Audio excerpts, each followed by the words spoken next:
Our stay in St. Augustine was way too short, but it was a wonderful place to be nonetheless. We grabbed a mooring ball in a beautiful harbor adjacent to downtown. It was a lovely place to be during our couple of days there.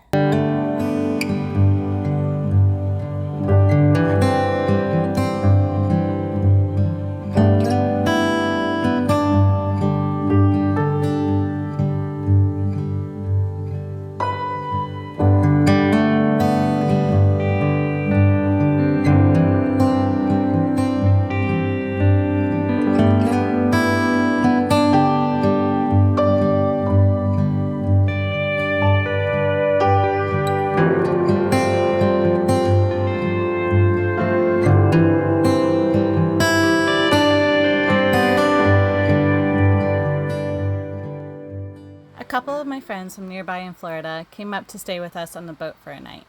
It was great to catch up, and we almost convinced them to come along with us, but unfortunately work called for them. The views from the boat were amazing. We were right in front of Castillo de San Marcos, and the sunset and full moon were just bonuses at the end of the day.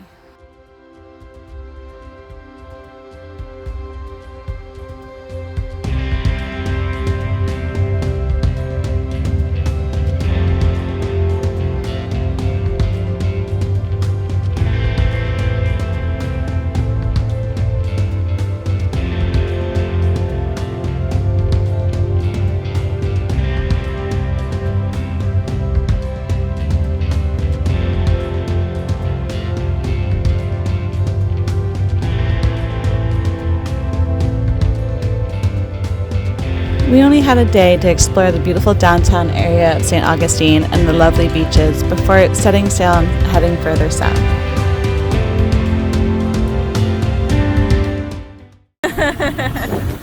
Woo!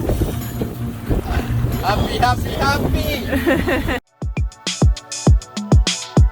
The great winds we were having sailing south eventually died out, so we had to find creative ways to have some fun on the boat.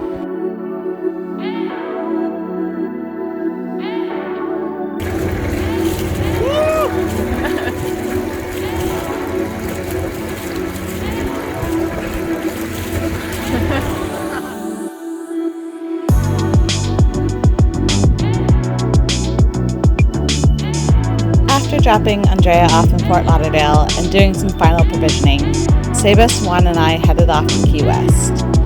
I didn't get any video of our pit stops, but we were able to grab a couple moorings in Biscayne National Park, which was amazing and a lovely stop from sailing around the bottom of Florida. We had great weather sailing along the Keys, and Sebas soon learned the magic of sunsets while sailing offshore.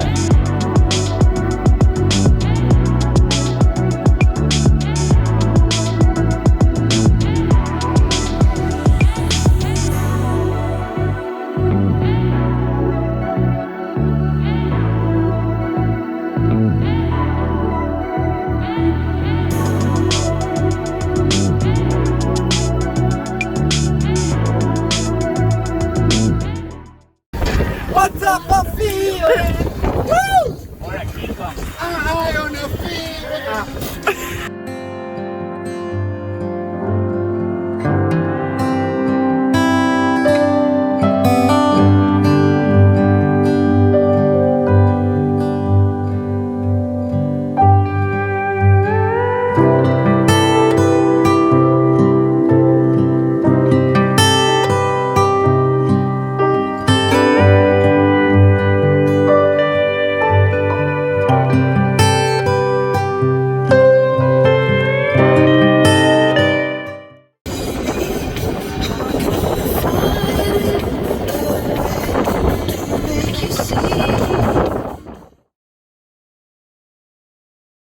We didn't spend long in Key West, just enough time to do some laundry and get the Zarpe card for Mexico.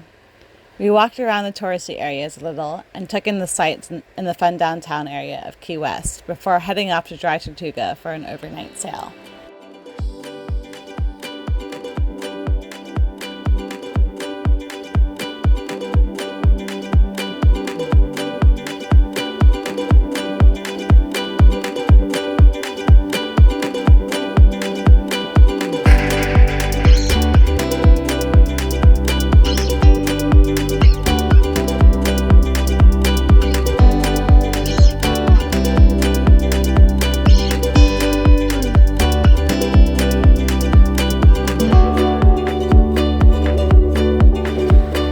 filling up on fuel and water, and we set out for the destination I was most excited about since buying the boat, Dry Tortugas. We had another gorgeous sunset to boot, and as soon as we left Key West to turn west to Dry Tortuga, we were able to put up the sail, wave goodbye to Key West, and sail off into the sunset. It doesn't often get much better than this.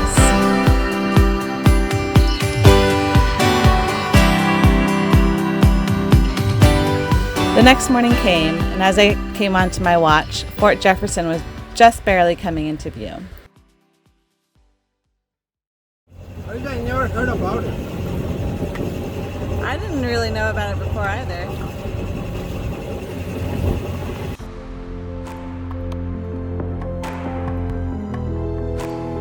We had a great place to anchor on the side of the fort away from the main anchorage where the ferry docks, and the guys immediately went to practicing their dives off a halyard on the mast.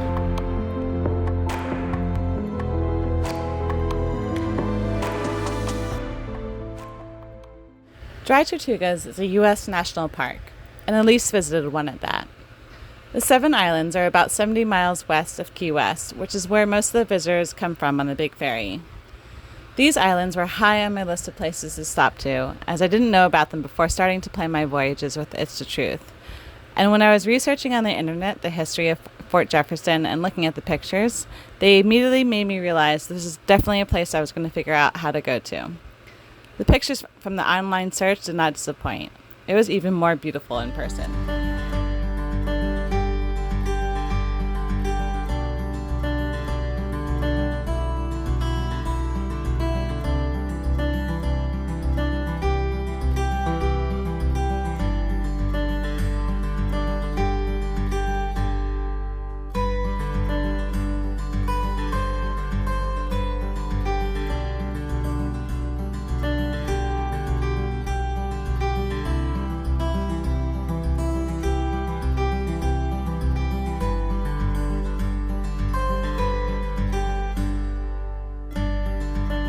Fort Jefferson is the largest brick masonry structure in the Western Hemisphere and is composed of more than 16 million bricks and was built by laborers, prisoners, and slaves in the Key West. The purpose of the fort was to help suppress piracy in the Caribbean and as a good location for the defense of the Gulf Coast.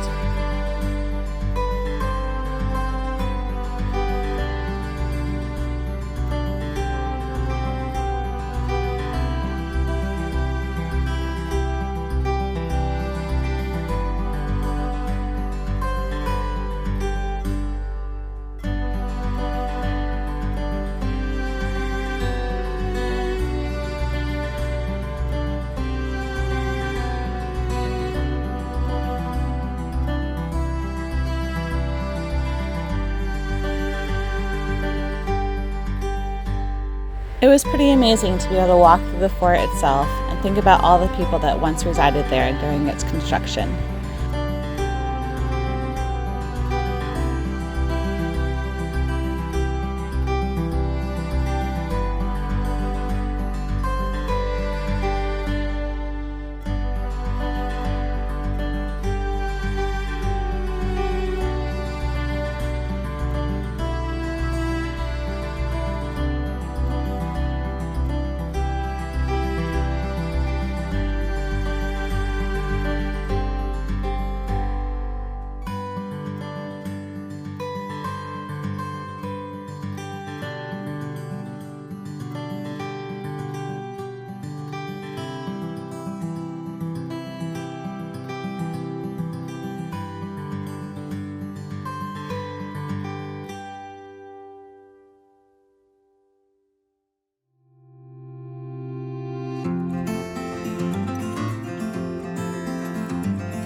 Walking around the top of the fort provided awesome views of the inside of the fort as well as the sea around the outside.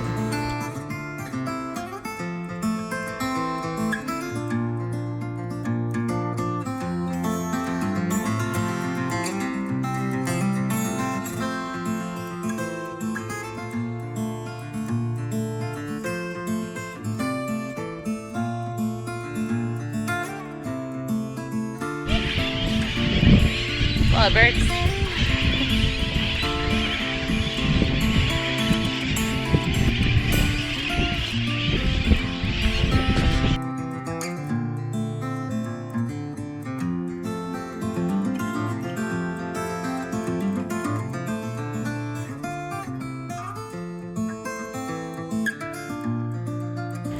We decided to take a walk in the evening as the sun was setting. You can see for yourself how magical it was. It's definitely a memory I'll never forget.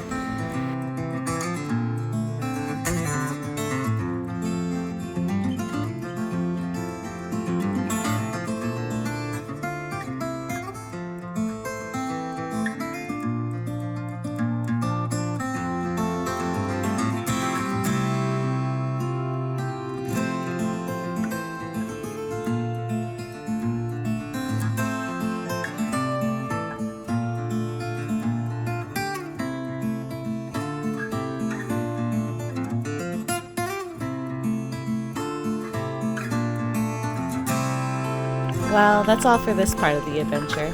Keep an eye out for the next episode or click on the bottom right, it's the Truth logo, to subscribe and follow along. Next time, I'll take you on our little snorkeling adventure on the next island over at Loggerhead Key, as well as a trip on further south down to Isla Mujeres. Cheers!